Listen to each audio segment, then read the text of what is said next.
Previously on the Crenshaw Corner. I wouldn't have been as understanding because when we took that time, she had her friend group and I had my own friend group. We kind of separated. I mean, until this day, we still have separate friends. I think as you should, as best friends, you should have your core and then you have other people that you spend other time with. So that was just one of the things I was like, I had to get used to someone else taking her time.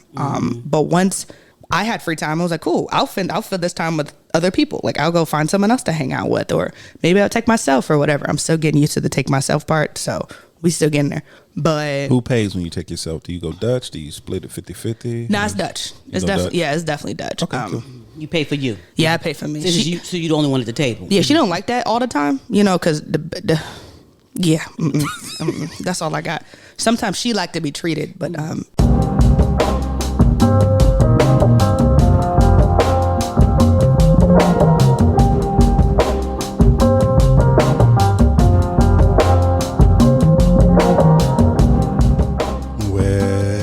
hello there, family. What's up, guys? What's up? I didn't see you there. Hi, guys. And welcome back to another edition of the Crenshaw Corner. What's going on? I am your host, Sanchez Crenshaw, and as always, I am joined by the absolute best part of my day. That's me, guys. Hey. The apple of my eye. I'm the apple. The wind beneath my wings.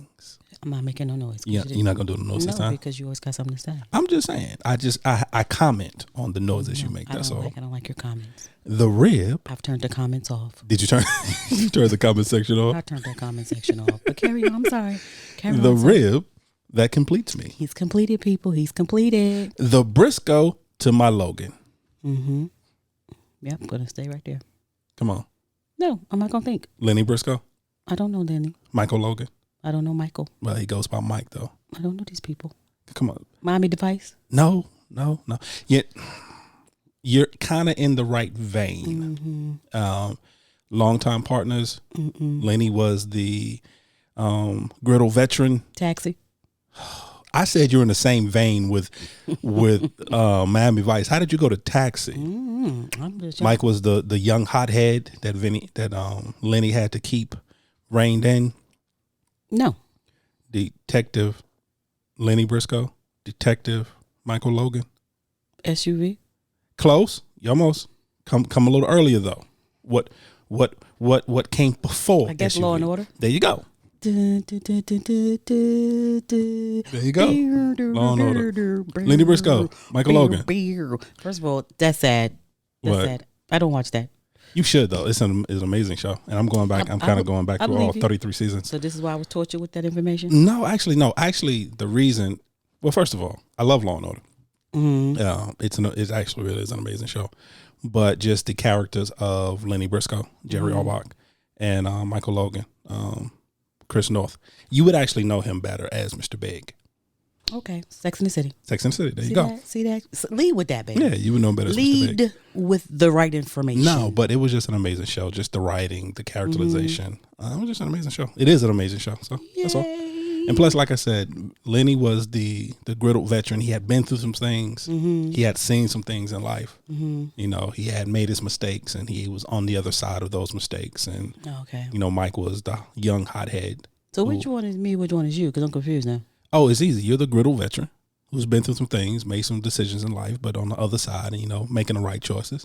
I'm the young hothead. I just want to make sure. I just want to see what you was going to say. What? I was making sure. I just wanted to know where did I stand in this whole information. The foundational veteran. The foundational veteran. Question though. Yeah. You going to tell the family your name? You were talking. I just was going to let you keep on talking. You interrupt me all the time. What's going on, guys? What is going on, guys? I am Angela Crenshaw. That is my wife, family. That's me, guys. Family, what's going on, family? Hi. Family. How are you? Hello. Happy Wednesday. Welcome. Happy Wednesday. Hump day. If you happen to listen to it when it first goes up, happy Wednesday.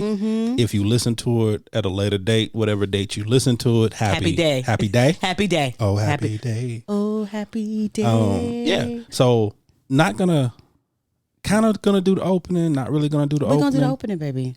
Stop deviating. I can do what I want to. I'm the host. So am I. So stop deviating. No, that can only be one.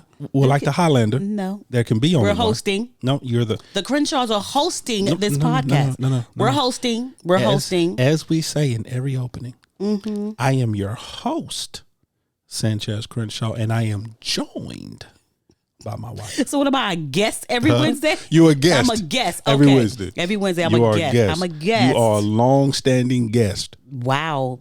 Because this could, I'm honored. This could be a one-man show at any I don't minute. think it can be, but I'm honored, y'all. I'm honored just to be here. Family, we welcome you. Hi, everyone. So for our new listeners, What's up? welcome.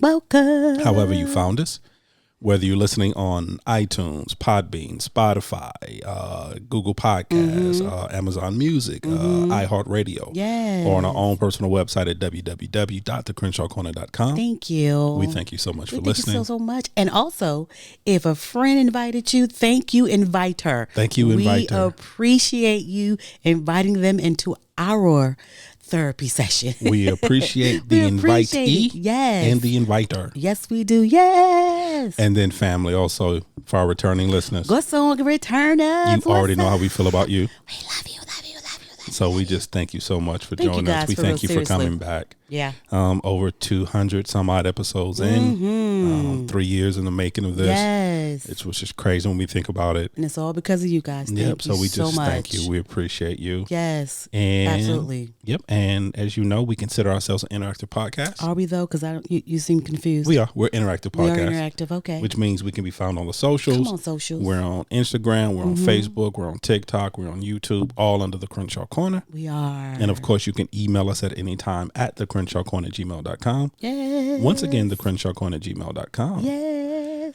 Before we get into it, Yeah. one small question for Not you. yes. Yeah. Yeah, just one small question. Yeah. Because I was a little thrown off. Yeah. I happened to look down, Yeah.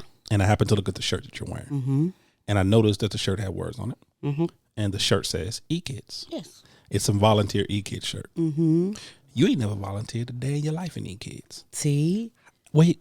your daughter what you came doing? for me, and now you came for me. I'm just curious because But wait, no. you serve, you volunteer. No. Pause. I'm gonna answer this question, and I need you to apologize once I answer this question. Okay. Riverwalk Campus. Yes. E-Kids front desk. You were in E-Kids. Yes, I was. That Thank you is very right. much. At the front desk, greeting the children and their parents. Oh, I forgot. And signing them in. You did. So I'm going to give you a moment to reflect. Oh, I that apologize. You came for me. I humbly apologize. You let the people behind the veil and came for me, but I you was humbly apologize. misinformed. I was misquoted.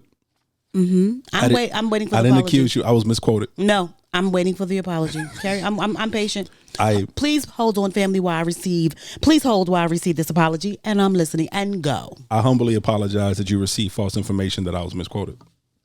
No, I'm gonna try it again. Please hold, family, while I get my apology, No, and I'm sorry. waiting. I apologize. I did forget. Thank you. And for the family that has no clue what we're talking about, my wife and I are very involved in our local church. We attend Elevation. We make no secret to that. We have been at Elevation Church for almost 13 years. 13 years.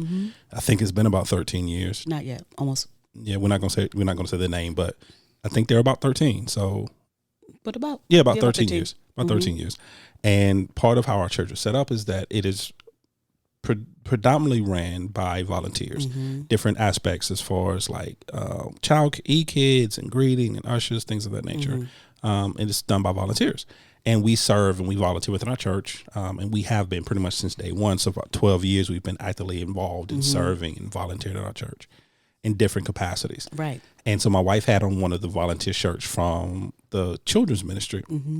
And I really did not remember that my wife actually volunteered in these kids because it's something that she said she would never do. Okay, let me just say this. I'm at the front desk greeting the parents and the children as they go back to where the real MVPs are back there. The ones that handled the children the entire time. I am not an MVP. I am just a VP. Amen. Amen. Okay. Not a VP. Not a VP. All right. I'm sorry. So like I said, I humbly apologize. I Thank really you. I forgot. appreciate so it. you wearing this shirt correctly. All right. So, Thank babe, you. we got to talk to the people. Yes, we do. Do we have a topic? Because I honestly have no idea what it is. We have a topic. We have a topic. So I was watching What were you or watching? listening to a pastor. Okay. I mean, he said something that was very interesting to me. And so I listened to him for a few minutes and I was like, let me ponder on this question myself. And then, of course, once that happens, I have to ask Sanchez on the mic. Okay. What are you Just asking? to ask him. Okay. He was saying that Yeah, well, set it up first. Yeah. when I was listening to him, he was talking about marriage. Okay. And he was talking about how sometimes majority of times he believes or he has experienced that, because he's done a lot of marriage counseling, that you need to be a husband or a wife way before you go down the altar, get the piece of paper, and say, I do. And he's talking about the, so before, like, what? The spirit of being a wife and a husband. And if not, then the question is, do you believe, Sanchez, when were you a husband? Do you think you were you a husband before you got married to me? Married to me when you said I do, or when you walked down the aisle? When did you become or realize that you, before or after marriage is what I want to know, that you became a husband? After. Really? Long after. Well, I'm not going to say long, but I would say probably 2 years, 2 years into our marriage. Okay. Before I actually legitimately became a husband and not just by title. What say you? Hold on for a second. Let's back up for a second. Yeah. I get the concept. And let me help some of the family members who maybe are missing the concept of what you're saying. I'm a practicality. Practicality. That's nice. I'm a practicality for a moment. Do whatever you need to do. I look at that as the same premise as, let's say, you become a teacher before you actually start teaching. So before you go into a school, before you're hired at that position, you go through some training. You go through some educational processes. You gain some knowledge before you actually become a teacher. So you become a teacher before you actually become a teacher. So in that same vein, yes, I get it. Can I add something to that? Yeah. Have you had to do also? You have a heart for teaching way before you even get the education, because there's no need of getting the education if you don't have the heart of a teacher. Correct. A heart of a teacher. Right. So you have the heart of a teacher, then you take what you have and you feel that you believe you want to be, and then you go get the education for it, and then you become the teacher. So you become this teacher, because so many people say, like, I've always been a teacher. I was teaching my dolls in my room, A, B, C, D, E, you know what I'm saying? That kind of thing. So I think that's where you're coming from. So I just wanted to add that in as well. But as far as to go back to personal, when we first got married, even though, and we've talked about this before, so it's no secret, even though that this was my second marriage. So, but even with my first marriage, throughout the entirety of that marriage, I was never a husband. I was strictly by title. Okay. I never acted as a husband. I never thought myself as a husband. Right. I wore the ring, but I did not carry myself. If you did not see the ring, if I'm being totally honest, right. If you didn't see the ring, right, and if I didn't tell you, you wouldn't have known. Okay. And for me, one of the things about being a husband, I should know you're a husband without you opening your mouth. Gotcha. Okay. The way you carry yourself, your conversations, the way you act, how you handle yourself, I should know. Right. So that being the case, yes. So about 2 years into our marriage, is when I would say I actually became a husband or saw myself as a husband. Okay. Because my mindset changed. And because at that point I wanted to.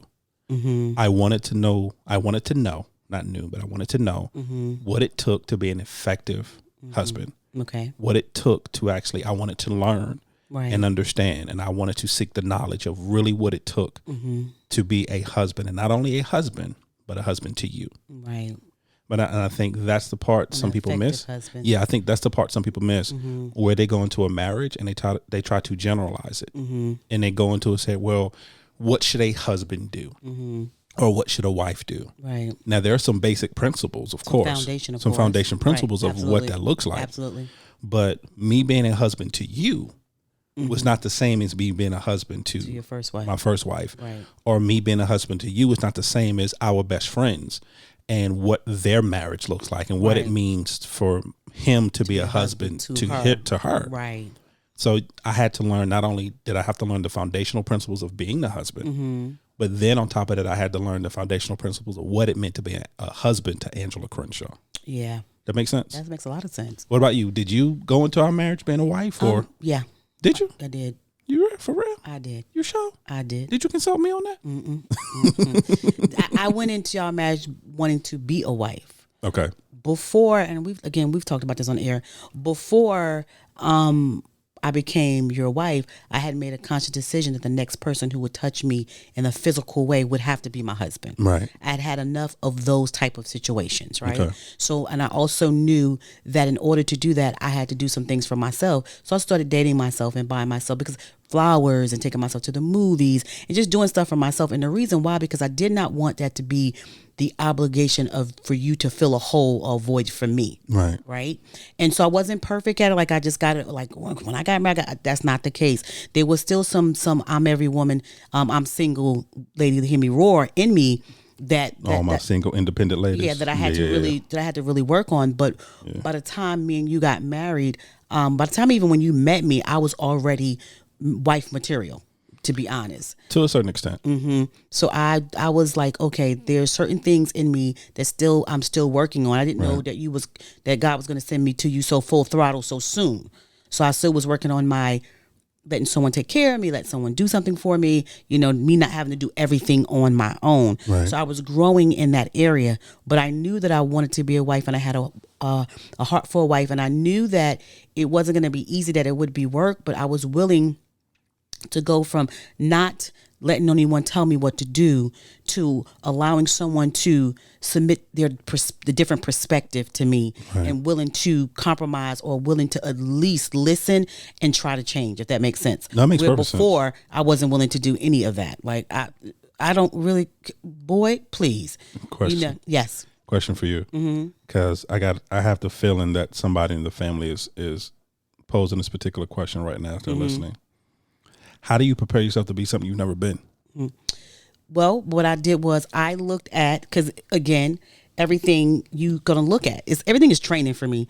But I looked at my parents' marriage, my grandparents' marriage, what I thought what marriage would be. I looked at other people, and then I really had good conversations with God, because again, I didn't want what we always said, which we tried but didn't work for us. I didn't want anyone else's marriage. I wanted my own. I wanted to be someone's wife. I knew what it looked like, but I just didn't want mine to look like what I saw, if that makes sense, right? So I took the idea and the definition of what I thought a wife was and what marriage was, and then in my time with the Lord and praying, I was like, basically show me me. Right? Show me me, because I've been around marriages that my aunts and uncles have been married for 40, 50, 60 years. And I'm looking at them, but there was attributes about that I was like, do I want to be? Because for a long time, I didn't want to be a wife before I wanted to be one, because I was like, ew, that's a lot of submission. And because that's what I thought it was, you submitting. And I was like, so somebody tell me what to do. Okay, and then I got to ask somebody if I go to like all these things, and ask somebody, do I have to spend money, all of that stuff. But then when I got past that and was like, God, this is really what I want, this is the desire of my heart, I went after, how do I work to prepare myself for that, and what about me needs to change, not before I even go into a marriage. And like I said, when I met you, I was still a work in progress. The part that I was in work in progress was allowing someone to do something for me. Right. You know that, or waiting, like don't tell me what to do syndrome. Right. So, because when I met you, you were a disruption to my life. I'm sorry? You were a disruption to my life. How was I a disruption? First of all, how was I a disruption to anybody? I am magnificent. How am I a disruption to anybody's life? Whatever. I am nothing but an addition to anything. Because I was having fun. I was enjoying my singleness. I was enjoying taking myself out, dating myself, shopping, doing all the things that I was doing. And then you came along and I was like, ooh. So it went from paying attention to just me to also paying attention to you. Does that make sense? Right. So it was like my time with the Lord had halted, right? I'm like, ooh, because I'm in church Monday, Friday, all these things that I was doing, and I was enjoying myself. And then I guess God was like, okay, time up. It's your season. It's your time. Here he is. And so, so you stop kind of like, anybody gonna stop me from praying, but I'm just saying, just stop those things. They're like, this is a distraction. No, I want to be with Jesus. Since you touched on that just for a second, I want to go back to something you said.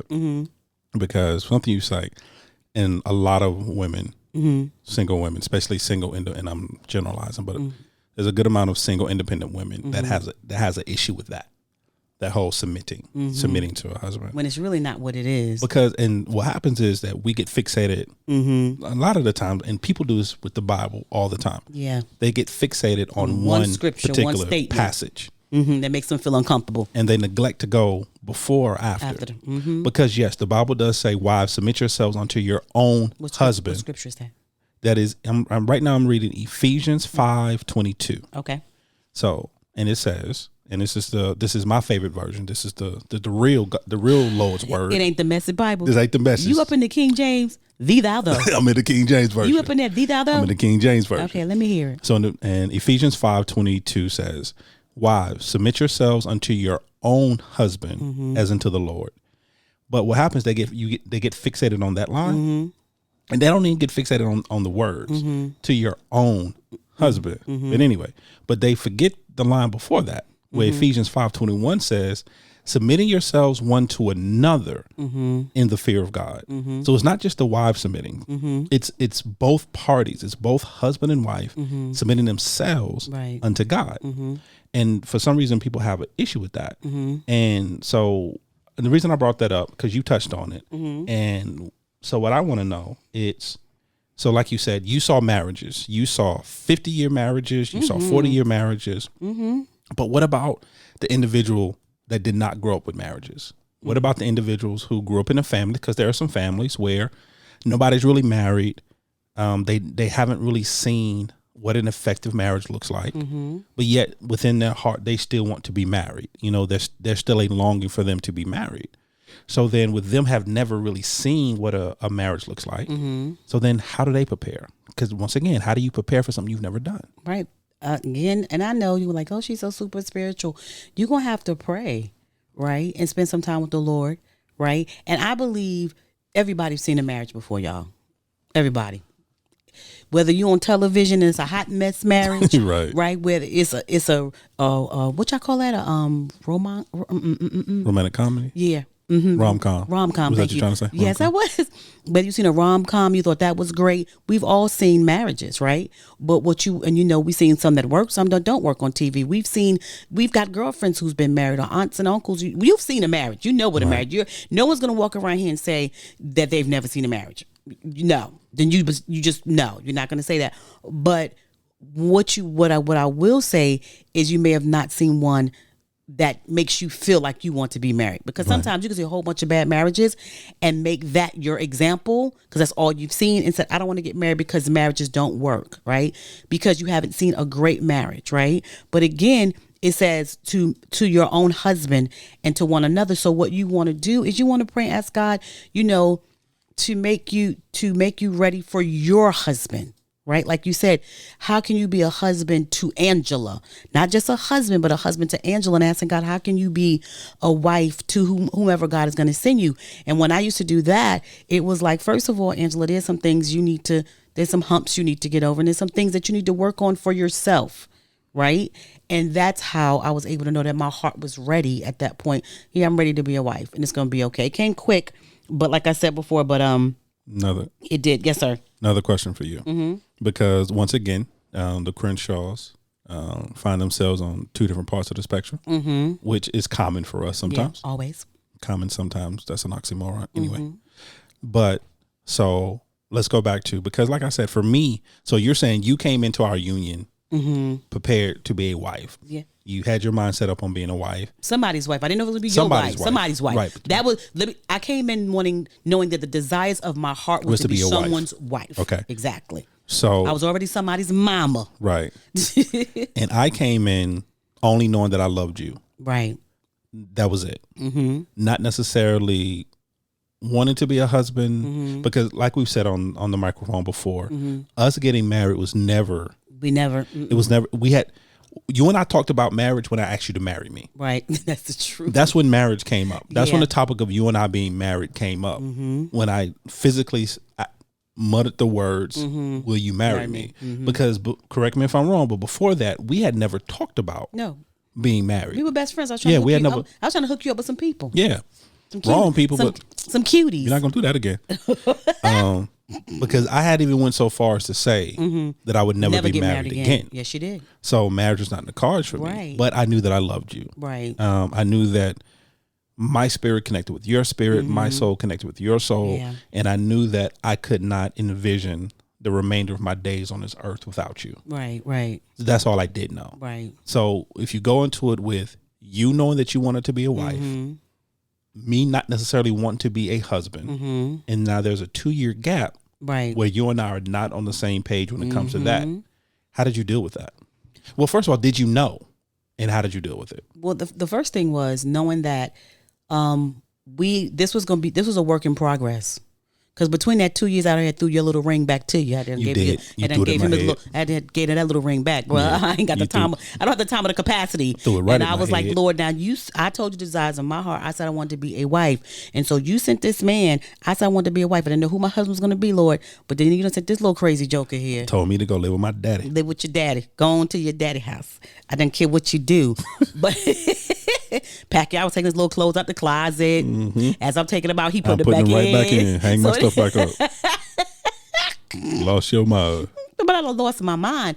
But you know what? I knew that what I knew for sure that being married was going to be work because I've seen the work being done before. But I also knew, for me personally, I don't know how you felt, but I knew that divorce was not an option, and I also felt in my heart that it was just not happenstance that I said yes, because I really felt like I was supposed to say no when you said it, Right. but yes came out my mouth, and I was like, okay, who said that? Because I know darn well, this is too fast, God. You know, I'm enjoying my life with myself, right, and you, and so. At that point, because I knew those things, I was going to work for this. I was going to work, whatever. And I've been working almost 24 years. I was going to work because at that point, I knew I was in love with you. I knew that I loved you. I was not going to get a divorce. And I don't think that God, this is how I felt. I'm just talking about Angela Crenshaw. So Right. for everybody else out there, and I just knew that God would not give you to me without me knowing that I had to work and just take you from me, or without effort. Like, just like, we ain't supposed to be married. This was get dumb. you. Yeah. I was gonna say something. Okay, so here's the thing. So what, after the 2 years, what changed For your real. mind? I had a whole train of thought. But the train ain't here. It's done left the station without me. Yes, it's like Oh wow. the A train left, bro. It left without me. So now you're gonna have to wait for the local, I'ma for the have C to. train. You have to wait for the local. I have to wait for the C. Okay, these are the trains in New York, guys. I'm so sorry. So now you're waiting for the local. So in the 2 years that when you realize, how did you realize that? Okay, I'm a husband. That's what it was. Okay, Talking about divorce. it was a local. No, it was a local train. Yeah, talking about divorce. So what happened was where I realized that throughout the 24 years, almost 24 years we've been together, where we've talked about that, I have been misinforming people. Mm-hmm. Here's what I mean by that. Because I always tell people that when you and I got together and we started this union, we always said divorce is never an option. Right. And which is true to a certain extent from my part. But it is not necessarily that divorce is not an option, only because I had been divorced before. But it was, I did not want life without you. Yeah, absolutely. And because I did not want life without you, therefore it eliminates the option of divorce. Yeah. So I had to, and the reason I say that, because I had to make a conscious choice. I had to choose you in that aspect. Yeah. And one choice dictates the other. Right. So because I wanted to choose you in that meant divorce was not an option. I had to take divorce off the table. Yeah, absolutely. Because I did not envision my life without you in it. Right. In that capacity. So, but that's what I wanted to say. But now, as far as what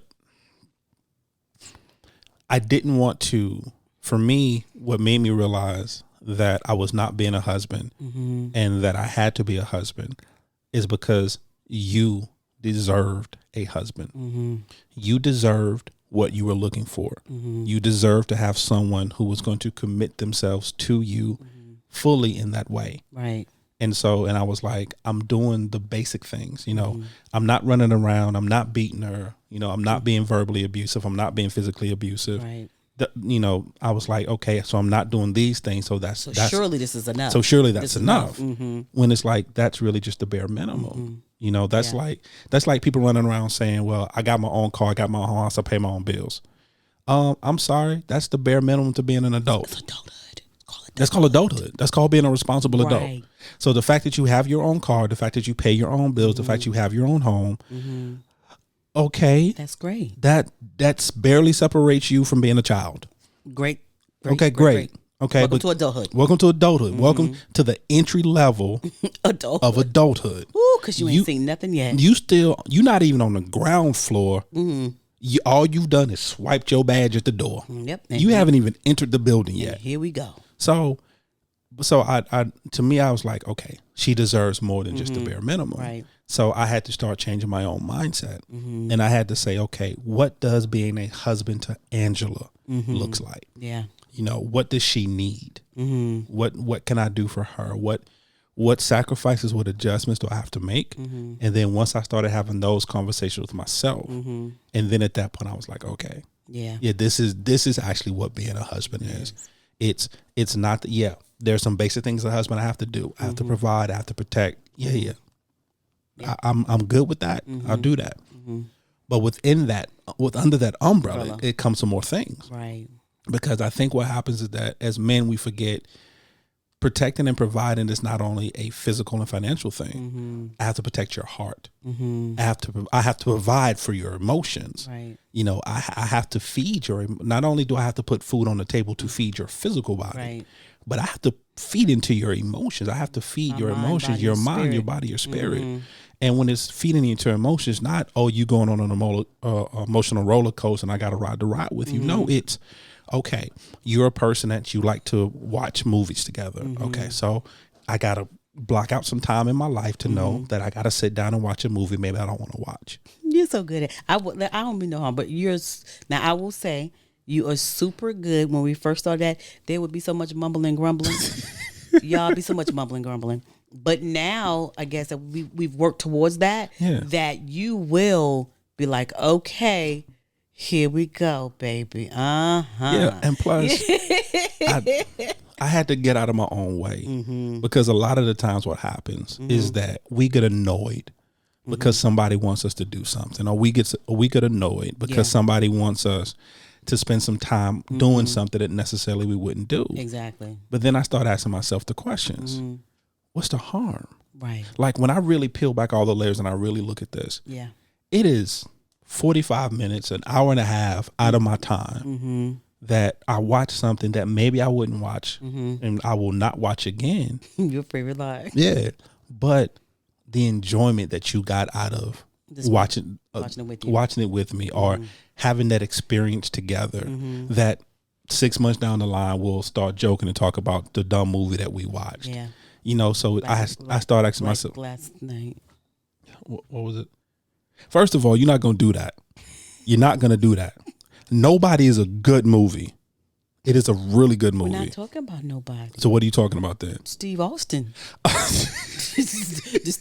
Steve Austin movie last night. I did. Okay. What was the name of that? Let's just Recoil. Yeah. Recoil. Yeah. It came out. Actually, it's an older movie than I thought it was. It came out in 2011. Yeah. So what my wife was referring to, family, getting off the topic. Just we still on topic of movies. I'm just saying that one there yesterday was like, wow. What happens is that, all right. So my wife's guilty pleasures are the really bad. It's kind of two. It's the really bad like Hallmark movies, you know, like the Christmas movies, where all of them are the same. Every princess is that, and you know, you have the highfalutin marketing exec from the big city. She comes to the small town. You know, she's sedity. You know, she don't really like the small town ways. Whatever. And he either gonna be the town doctor, the town mechanic. Whatever. Typically, the town handyman. One of the three he gonna be. Whatever. You know, he breaks down her guard. You know, and then at the end, you know, she has to make a choice: does she go back to the big city, or does she stay in the small town? You know, those movies. My husband like old ex wrestlers. What? No, gone movie. It's not really ex wrestlers. Gone movie stars. It's the low budget action movies that I love. I just said that's what I love. I love the low budget that they never made it to the theater. You only gonna see it on like Prime, Freeform, something like that. It's one of those movies. It's so sad. So I was watching one last night with anyone who's a old time 90s, early 2000s wrestling fan. Steve Austin, Stone Cold Steve Austin. Stone Cold Steve Austin. That's the bottom line because Stone Cold said so. 15 men, y'all. 15 men fighting this man, and he got a bat, and they got guns, and they getting whooped, bro. But since we hit the craziest thing, I'm gonna tell you what made me happy. None of it for me, but go ahead. That was the slowest fight scene Oh, that I ever seen, because it looked like his whole body had arthritis and he couldn't move. So those were some of the slowest punches. And then the crazy part, it ended, the big boss fight. that made me. That was they duct tape themselves to. Not even so much as that. Bruh, I can't do it. I can't the big do it. villain of this movie was actually Danny Trejo. Now he's Machete. scary. First of all, he's scary. He's scary. He's super scary. Here's the thing. I hear nothing but sweet things and nice things about But the man. he's a scary Everyone dude. loves working with him. He's scary. But he just looks like one of those dudes. Yep. He may be the nicest person in the world, and I believe that he is. But you're gonna die. But I feel like at any minute, You could disappear. yeah. But the thing is, like, so okay, so he is 78 years old now. First of all, Danny Trejo's almost 80 years old, which I did not know. Wow. So that means that he did that movie, he was in his late 60s. And he Scary. looked like a 60-year-old man fighting. That was a yo. So That was a Bengay commercial. But go ahead. the final boss battle was Steve Austin, who looked like his whole body had arthritis and it hurt. And then you got a 70-year-old Danny Trejo. And this is but it's one of those movies. I'm sorry, y'all. We had to go down that because he just reminded me talking about my movies, and I'm like, bro, you go. I'm sorry, Karen. Let's speak. We're going back to what we're going talking back about. to our topic. We're so sorry. But that's what we do. So my wife, she has her movies that she doesn't. That it's her guilty pleasure. She loves to watch.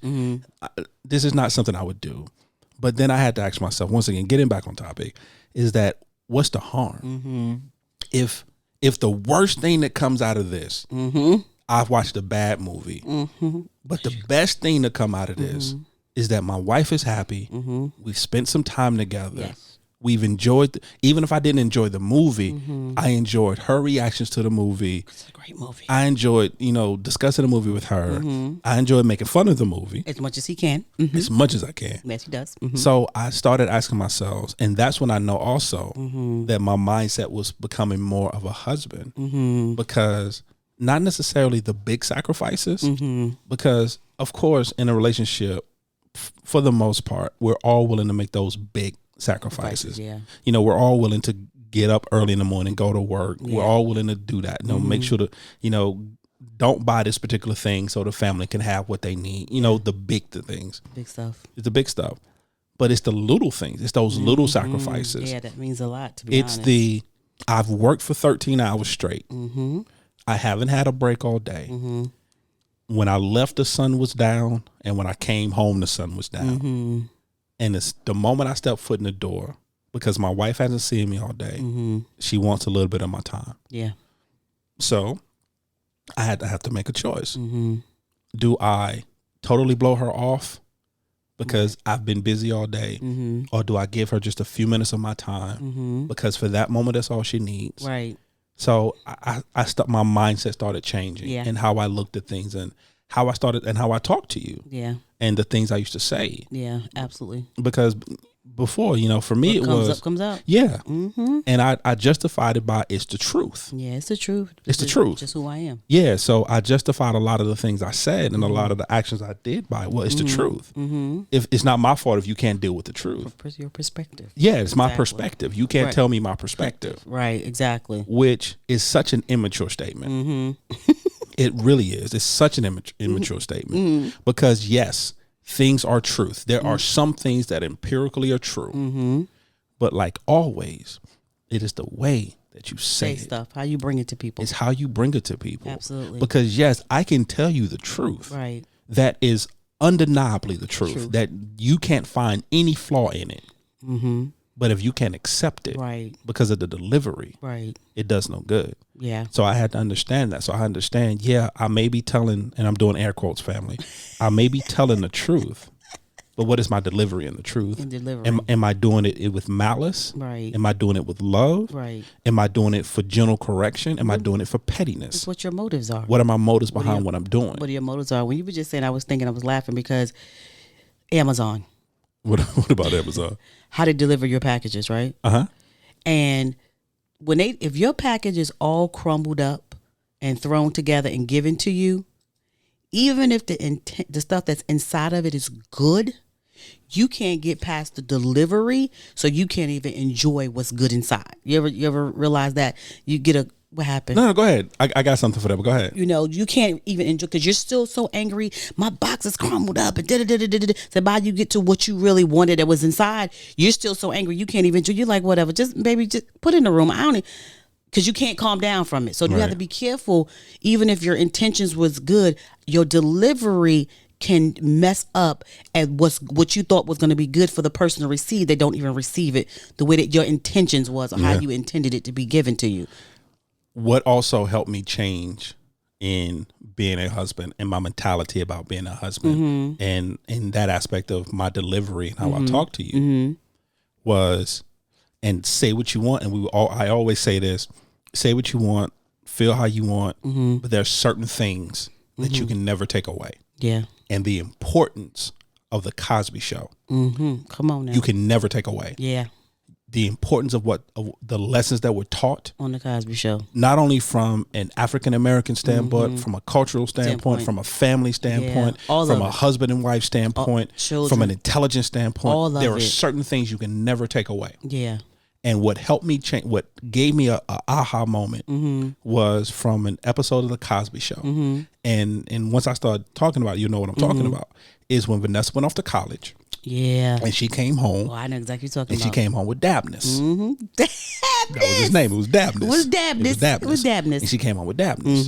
And they were sitting in the kitchen and they were sitting on the table, at the table. And it was Claire, it was Heathcliff, it was Dabness, and it was Vanessa. And Dabness could not understand why Cliff had such an issue with him. Right. And he explained it to him like this. He said, so what's your favorite meal? And they went on to talk, and he was like, steak, potatoes, grilled vegetables. Right. And he's like, okay, so you go to your favorite restaurant and, they cook up a steak just the way you want it, just how you ordered it, seasoned perfectly. Yeah. You got the best mashed potatoes, they season right, got the butter dripping, and the vegetables are grilled beautifully. This is one of the best meals you've ever had. Right. Now you take that meal and they take it and they go walk over to a garbage can that's full of trash, that's nasty and dirty. They take the lid off the trash can. They put the food on that trash can lid and they present it to you. That's the way that she presented you to us. Ooh, that was a powerful moment. On a garbage can lid. Yeah. And I had an aha moment. Yeah. Because I was like, okay, yeah, I may be telling, and it goes back to also kind of the initial conversation about submission. Yeah, what I'm telling my wife may be right. What I'm telling my wife may be to benefit her, and it may be to help our marriage. Absolutely. But when I'm telling her, even though what I'm telling her is good, I'm presenting it on a trash can lid. Yes. Because I don't know how to talk to her. Because I haven't taken the time to understand her language, how she receives messages. Exactly. And because in the beginning I wasn't taking the time to understand that. No matter what I said to you, I presented it to you on the top of a trash can lid. I couldn't receive it. And once I got that in my head and I had that aha moment. So good. So good. And it was a flip at that point, switched. I was like, okay, I have to be mindful of how I talk to her. Work in progress. Because I can tell her that the sky is blue. But if I'm doing it in a way that she can't receive, it doesn't matter that that it's factual. Yeah. It doesn't matter that what I'm saying is 100% correct. Right. If I'm not presenting in the proper way. So that was like an aha moment for me, was like, yo, you haven't been a husband. Because if you were a husband, you would care about how she receives what you say. Because in the first 2 years, I'm gonna be honest, I didn't. I'm gonna say what I have to say. I'm gonna do me. I'm gonna get it off of me. I'm gonna get it off. I'm gonna do me. Because it's that old BS. Where as long as I get it off of me, I'm good. I'm good. Not knowing that you just regurgitated on someone else that you're supposed to love and care about. I think for me too, because that's so good, Sinjaz. For me too, also when you asked me earlier about how did I know and how did I handle it, right? I also handled it because I knew I trusted God so much that if this is who I believe and my heart and my mouth said yes, and I believe this is who He sent me, then I need to understand that it's going to be work, and am I willing to put in the work, right? And because I trusted the Lord, I was like, well, whatever this is, I want to put in the work, because you would not just send me something like this and then it just be a whole total mess. So I'm willing to do the work, because sometimes we have to be willing to do the work, right? And I was willing to do the work. And I always tell people, marriage is work. It is work. It is work. It is work.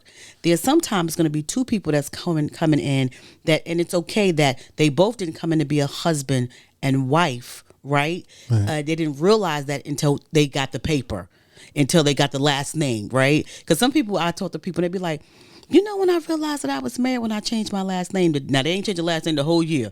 They ain't want to do the social security card, the driver's license, nothing. Right. They was like, but when I changed my name and they called me by my real, like no longer my maiden name, but my complete last name, right. A switch went off and like, I am married.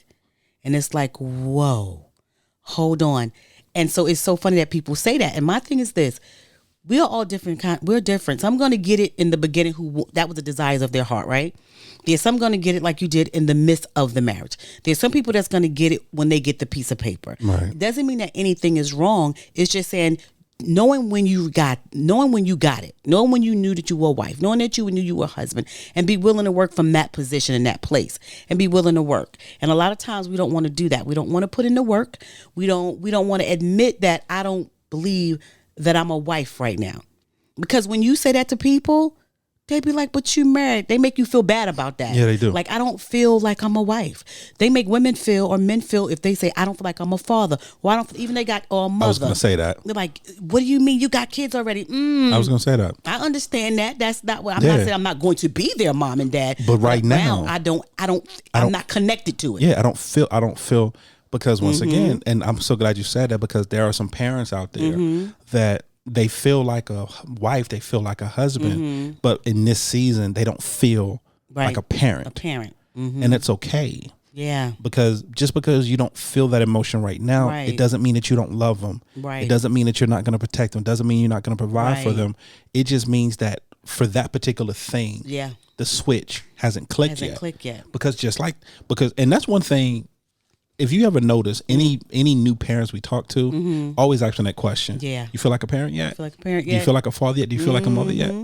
Always ask them that question, because it's not automatic. Yeah. And it's not a good thing. It's not a bad thing. It's we're humans. Right. Just because a situation happened, doesn't mean that we automatically switch on. No. Case in point, it's a little morbid. But there's times where you lose people in your life, where someone passes away and they transition on to the next life, and you don't mourn right away, or you don't mourn at all. And 5 years later, because in that season it doesn't hit you, it hasn't clicked yet. Right. You're not seeing them, you can't call them, but it hasn't clicked yet. Yeah. That emotion hasn't clicked yet, that this person is no longer in my life. And that's the same thing with parents. You have a child, you love your child, you nurture your child, you're there for your child, but it hasn't clicked yet. Yeah, absolutely. Doesn't mean that it won't. It just hasn't. And for everyone is different. Yeah. For everyone is different. Because with me, I'll be honest, my daughter was 4 months old, 5 months old, about 5, maybe 6, before it clicked. Like, I'm somebody daddy. I am somebody whole daddy out here. I'm a whole daddy. I'm a whole daddy. Father out here. Now, case in point, the very first time I saw my grandson, it automatically clicked. You somebody's grandfather. That I'm somebody's grandfather. The moment I laid my eyes on him. It doesn't mean I don't love my kids. It doesn't mean that my sons and my daughter are not important to me. It just means that I was in a different place in my life. When it was able to click for you. That it clicked. That the moment my eyes met his, it was automatically click. Exactly. Hey, I am somebody's grandfather. And here we go. And we hit the ground running. Hit the ground running. And that happens, that just because you say I do, that doesn't automatically always click. That you're somebody's spouse. Yeah. Sometimes it takes a moment. Sometimes it takes a conversation. It's an adjustment. It's an adjustment, because that's case in point. There's only certain times, and people who work understand this analogy. There's only certain times that you can make adjustments to your insurance policy during the year. You have to have a life-changing event. Yep, a life-changing event. That's what you have to have to make out of your enrollment period. There has to be a life-changing event to make changes to your insurance. Exactly. What are those life-changing events? A marriage, a divorce, a baby, a death. Life-altering experiences. Exactly. That's what marriage is. Marriage is a life altering experience. Yes. That it doesn't click for everyone at the same time all the time. Yeah. But here's the thing. Once it clicks, You in there. where do you go from there? Yeah. And that's the conversation you start having. Okay, now I recognize, hey, I am a husband. Yeah. I am her husband. I am a husband to this particular wife. Maybe I've done good. Maybe I haven't. Right. Maybe I've missed the mark. Maybe I've been okay. But all of that is irrelevant because where do I go from here? Once I realize, hey, I am somebody's whole husband and I have to act accordingly. Yeah.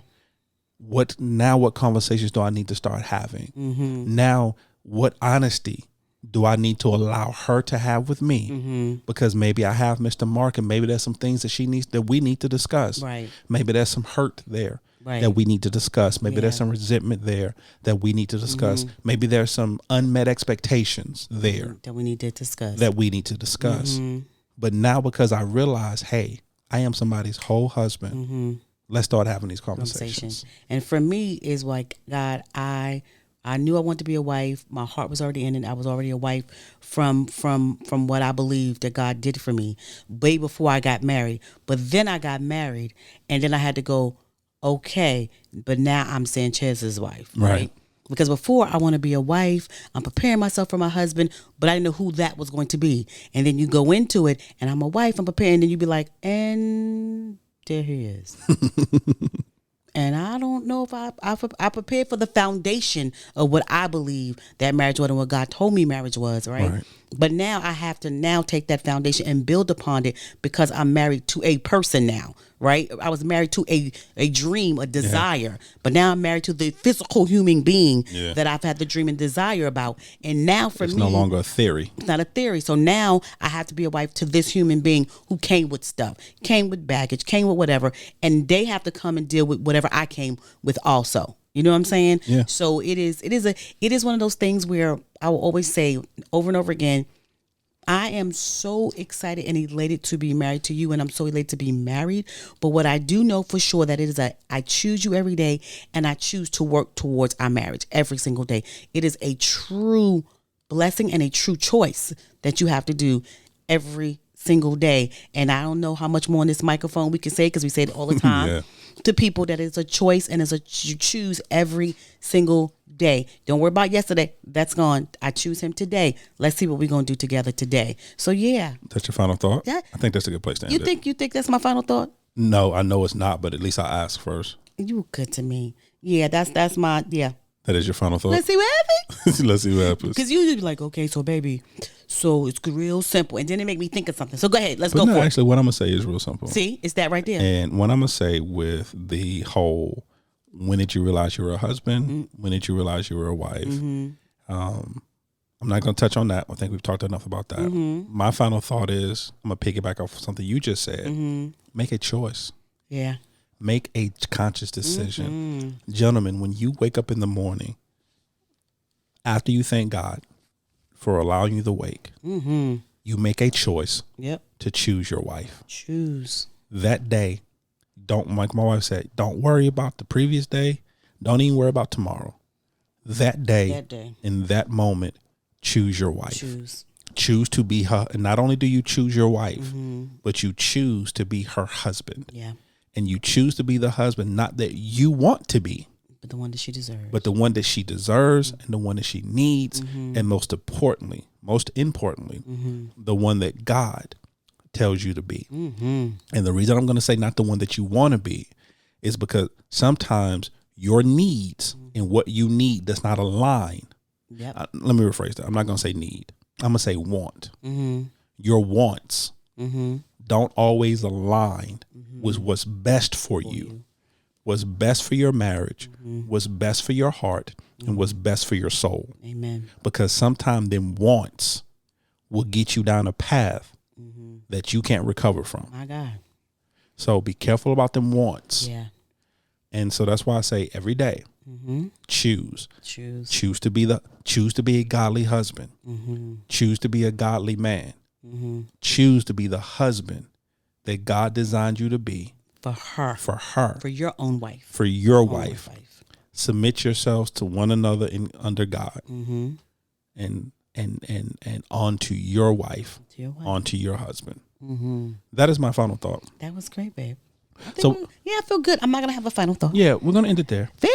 So family, we love you. Oh my gosh, we love you guys so much. Family, we thank you for listening. Let us know what you think about this. See, let us know if you was a wife before or after you got married. I'm curious. So please let us know. When we post this, when we post the little headliner thing, the little clip from the show, when we post it on social media, please comment once you've listened to the show. Let us know what you feel about the show. Please email us, the Crenshaw Corner at gmail.com. Absolutely. Please email us. Go on the socials, just comment. Speaking of the socials, we consider ourselves an interactive podcast. Yes. We're on Instagram. We're on Facebook. We're on TikTok. We're on YouTube. All of the Crenshaw Corner. I've just given out our email address, the Crenshaw Corner at gmail.com. Yeah.